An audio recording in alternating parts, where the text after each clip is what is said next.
Hey everyone, welcome to the program WRSA Radio. I am your host, Grenadier One.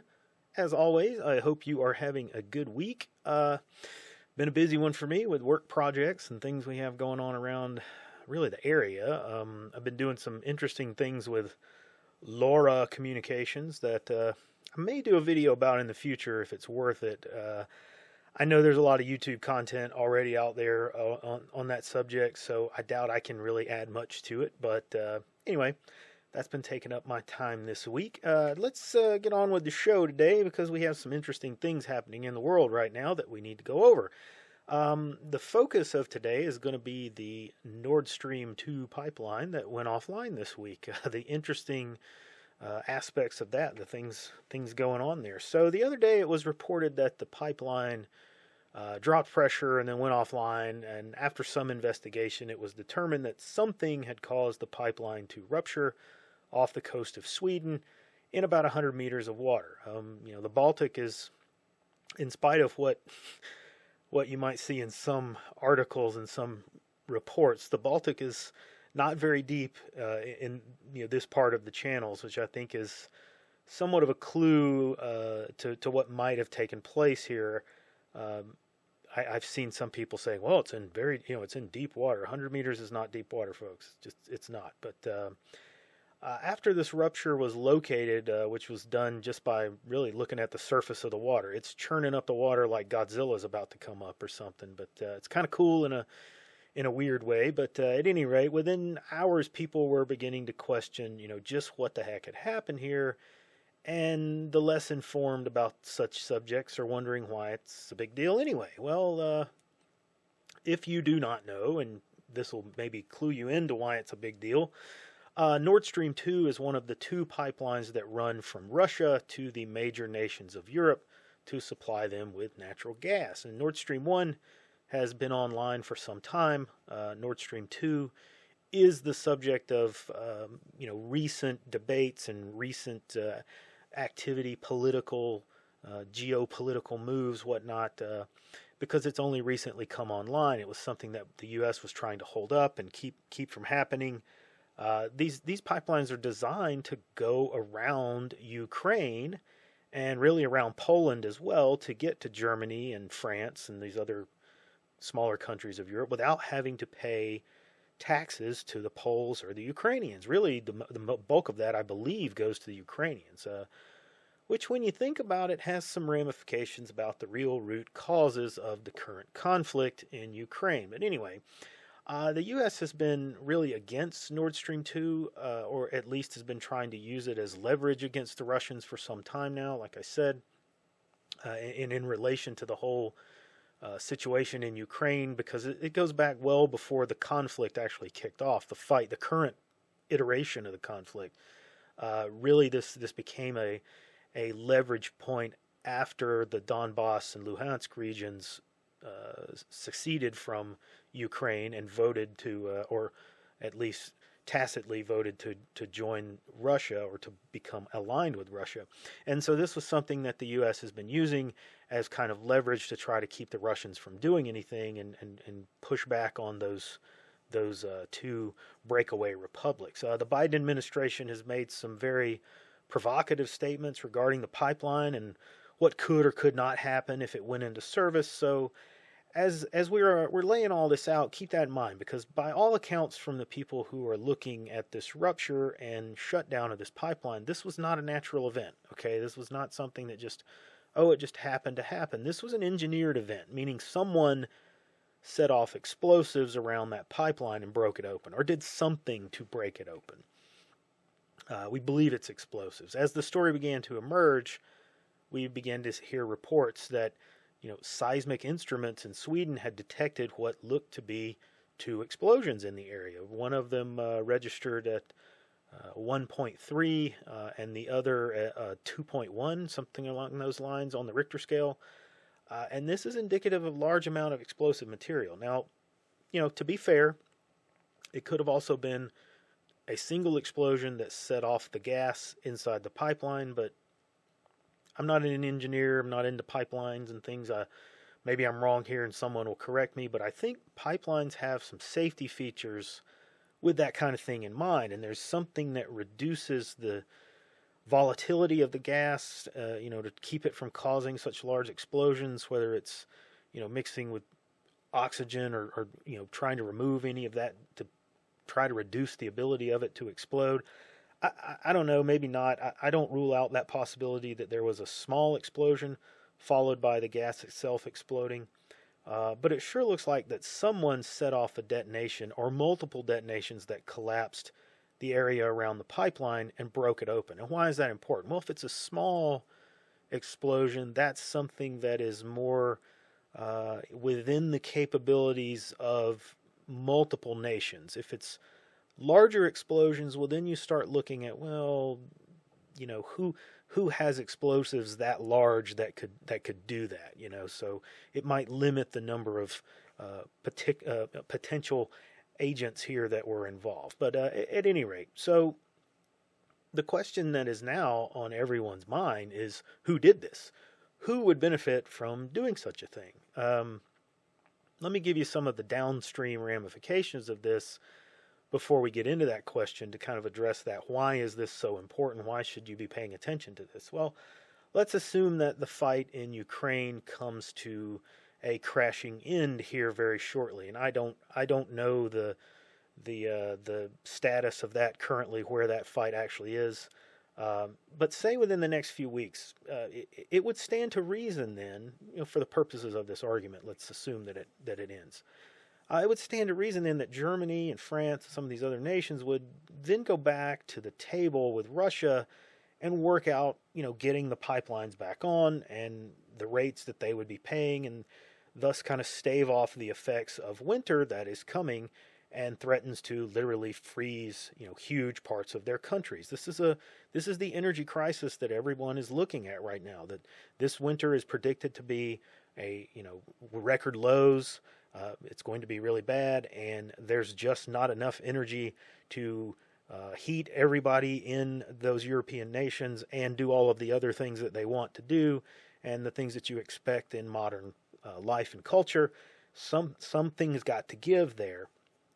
And having these pipelines online, bringing natural gas-fired electrical plants back into play, that's a way for these countries to kind of stave that off. They've made their own bed here, but with that pipeline broken up, it's going to take months to repair and to get back online, and likely with that very same winter causing long delays in that effort, because the Baltic is a bitch to be diving in during freezing and rolling winter weather. It's not because it's not that deep. The water, can get pretty churned up, and cause any kind of activity you're trying to do out there lots of problems. So you're likely not going to see this pipeline return to service until the spring, unless they can maybe work out a miracle in the next few weeks. This thing's probably down for some time. And having that pipeline out of commission is now going to cause an unavoidable calamity in Europe. This is going to happen. There's going to be an energy crisis now, and there is nothing that will stop it. You will have people freezing and people dying from other cold related causes, and by that I mean like colds and flus and pneumonia and all the other health problems that will get worse in cold weather, and those normal health problems that still kill people by the tens of thousands every year in developed countries. We tend to not think about those things, but that pneumonia kills people. Okay, and this is going to happen. It's going to cause second and third order effects that we can't really even predict right now. Okay, we don't have. I'm sure some people have the ability to look at those kind of things and do some deep level analysis. I don't. I'm not going to do that for this show. So, with that in mind, let's look at just who might have caused this. Could it have been the sand people, or maybe the Jawas, maybe the space lizards, Jawas maybe. But anyway, when we look at who has the means and the motive, the list gets pretty short. Okay, the admin, of course, immediately blamed the Russians for destroying their own pipeline, which is levels of absurd that we have heretofore yet imagined.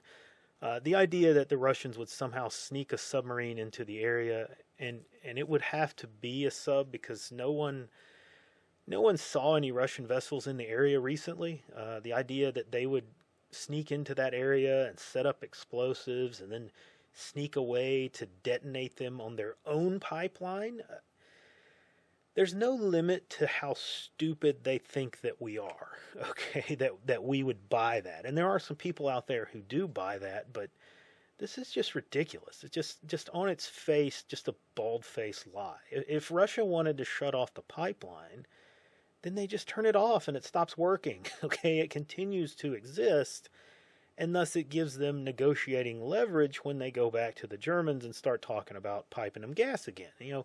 Keep in mind the Russians want to sell the gas to the Germans, okay? They want willing and happy customers because it's a more viable partnership and it pulls the Germans and the other European countries further away from the U.S. So claiming that the Russians did this is nonsense, and this administration should be, ridiculed and driven to insanity by the press if we still had a functioning free press in this country. That's what would be happening. But you and I both know that's not going to happen. So who could it have been? I think it's safe to say it was a Western country. It's either the U.S., the U.K., or the Germans. And on a lesser degree, it might be French. I don't think that really makes any sense. But it could have been Polish. It could have been the Poles. They have the motive, that is for sure. The only question is, do they have the means and the opportunity? I think they do, but I don't feel like digging very deep into that basket to try and make that case, because I think it's not a likely culprit, to be honest. And I'm not doing an in-depth investigation for this episode. I'm open to further evidence, coming out that points to Polish involvement. So we'll keep that line open, but I think we have a better, more likely candidate, and that is the U.S. itself. Okay, it's us. We have seen the enemy, and it is us. It's reported that as recently as a few weeks ago, there were U.S. Navy ships in the area conducting underwater training. And I don't know if this is valid. I've not seen a significant amount of evidence to support this.